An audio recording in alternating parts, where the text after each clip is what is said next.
राजनीति और विवाद का तो चोली दामन का संबंध है, पर सवाल किससे हो रहा है और जवाब कौन दे रहा है, ये महत्वपूर्ण है।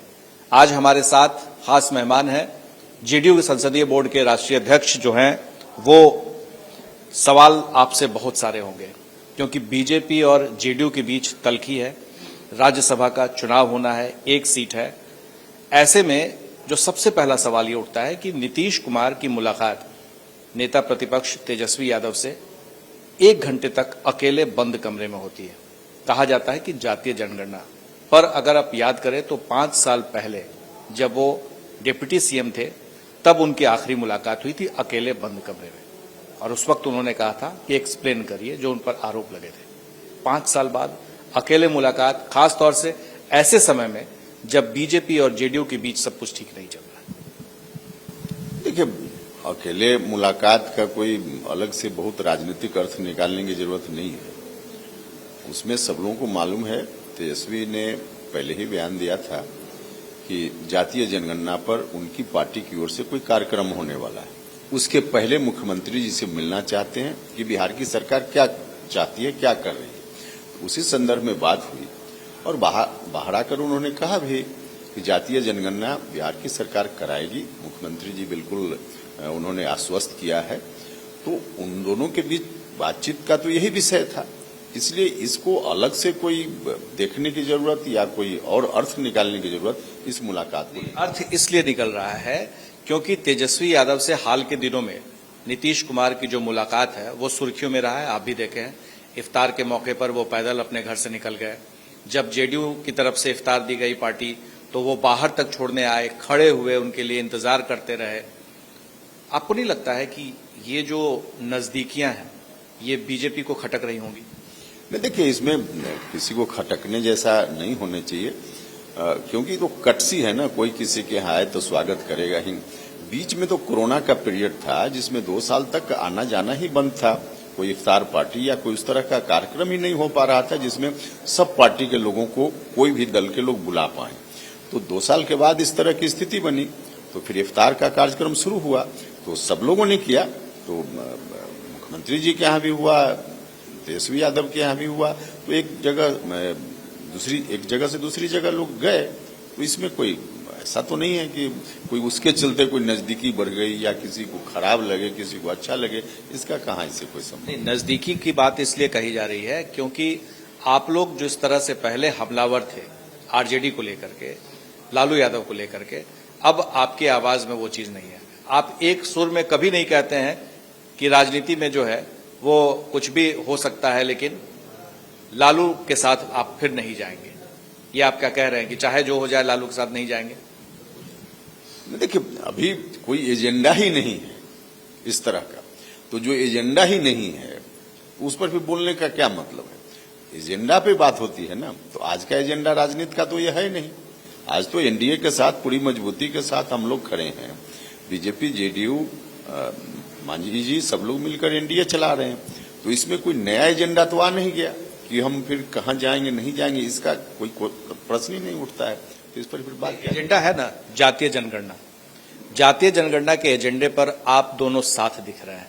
कहीं ऐसा तो नहीं कि ये जो साथ है वो आगे सरकार में भी हो सकता है? देखिए, जातीय जनगणना पर कोई आज साथ है दिख रहे हैं ऐसा नहीं है। जातीय जनगणना पे तो पहले से साथ है, और पहले से साथ है उसमें भारतीय जनता पार्टी भी साथ है।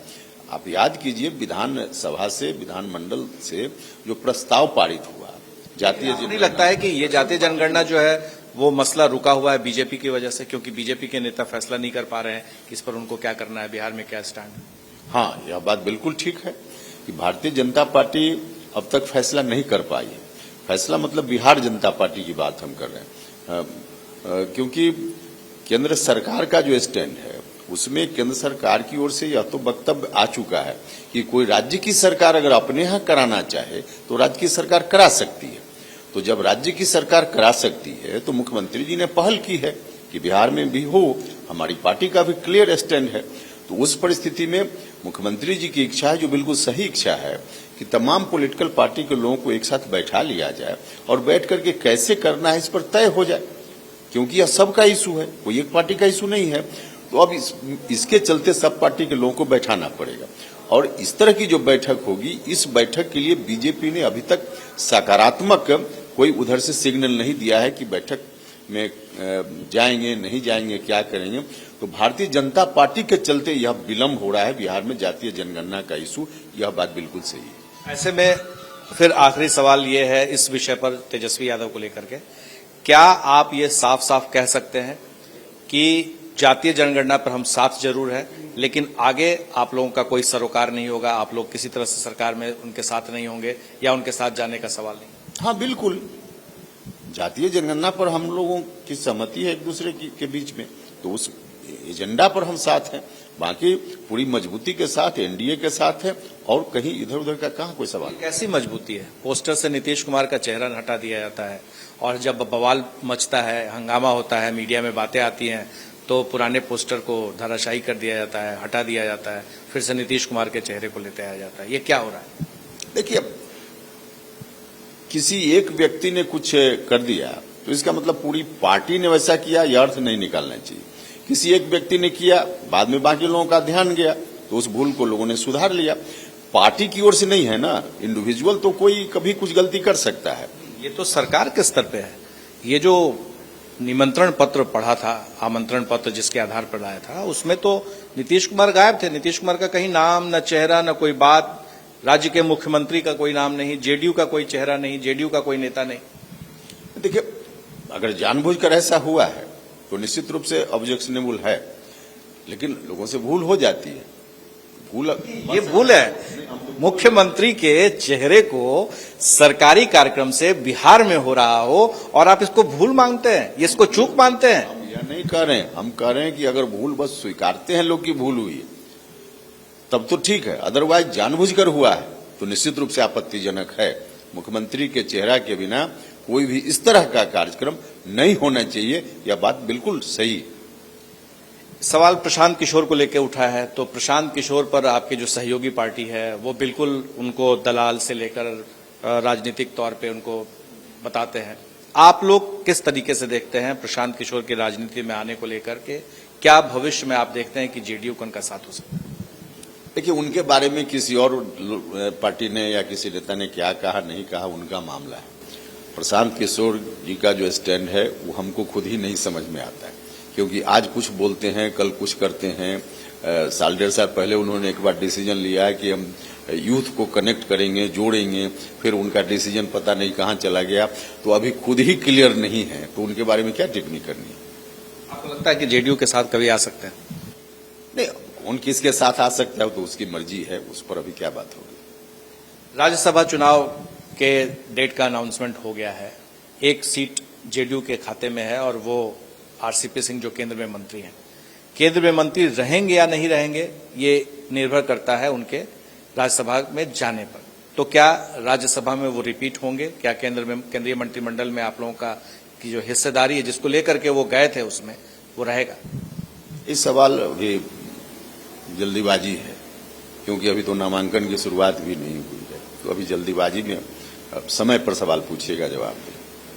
मतलब अभी कुछ तय नहीं है कि क्या होगा? नहीं, अभी हमने कहा कि सवाल ही अभी जल्दी का सवाल है। समय पर पूछिएगा तो उसका जवाब देंगे, अभी का सवाल ही नहीं है।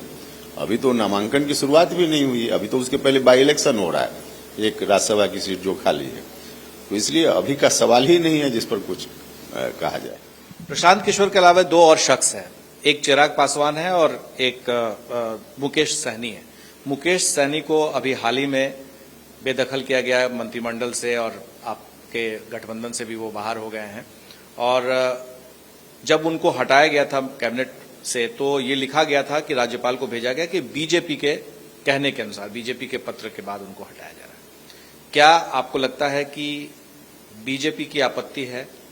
भविष्य में क्या वो जेडीयू के साथ या आप लोगों के साथ कहीं आ सकते हैं? नहीं, भविष्य में कौन कहां जाएगा नहीं जाएगा उसके बारे में हम कोई भविष्य वक्ता तो है नहीं कि हम बता दें। अब और जहां तक मुकेश सहनी जी का सवाल है तो सवाल उनसे पूछना ज्यादा अच्छा होगा। वो तो कहते हैं नीतीश जी के बारे में अच्छा कहते हैं, वो कहते हैं कि नीतीश जी ने हमको नहीं हटाया है, हमको तो हटाया बीजेपी वालों ने, बीजेपी ने गलती की है। वो तो नीतीश जी के साथ दिख रहे हैं। नहीं, देखिए, उनका तो जो संबंध बना था एनडीए के अंदर तो भारतीय जनता पार्टी के साथ ही संबंध बना था और भारतीय जनता पार्टी ने ही कार्रवाई की। तो उन दोनों के बीच का मामला है, इसमें तो जेडीयू कहीं है ही नहीं। चिराग पासवान की कोई संभावना आप लोगों के साथ किसी तरह का रिश्ता बनने का फिर से? देखिए, इस पर भी कोई विमर्श कभी हुआ हो या अभी हो रहा है, ऐसा अभी तक कुछ नहीं है। जब होगा बताएंगे। एक तस्वीर सामने आई थी मांझी जी के इफ्तार पार्टी में, मुख्यमंत्री नीतीश कुमार उन्हें बुलाया, वो खुद पहुंचे, फिर पैर छू के आशीर्वाद लिया। दो ऐसा मौका मिला है, ऐसा लग रहा है जैसे कि नजदीकियां बढ़ रही। देखिए, रामविलास पासवान जी नीतीश जी से भी सीनियर थे और उनका सुपुत्र है, राजनीति अपनी जगह है, तो व्यक्तिगत रूप से उस संबंध को यदि देखिए, व्यक्तिगत संबंध भी आदमी का होता है, तो आकर पैर छुआ, नीतीश जी का आशीर्वाद नीतीश जी ने दिया। तो हर चीज को राजनीति के चश्मा से देखने की जरूरत नहीं। राष्ट्रपति और उपराष्ट्रपति चुनाव भी होने हैं, तो क्या आप लोग एनडीए का जो कैंडिडेट होगा उसका समर्थन करेंगे या फिर आप लोग इस पर भी विचार कर रहे हैं?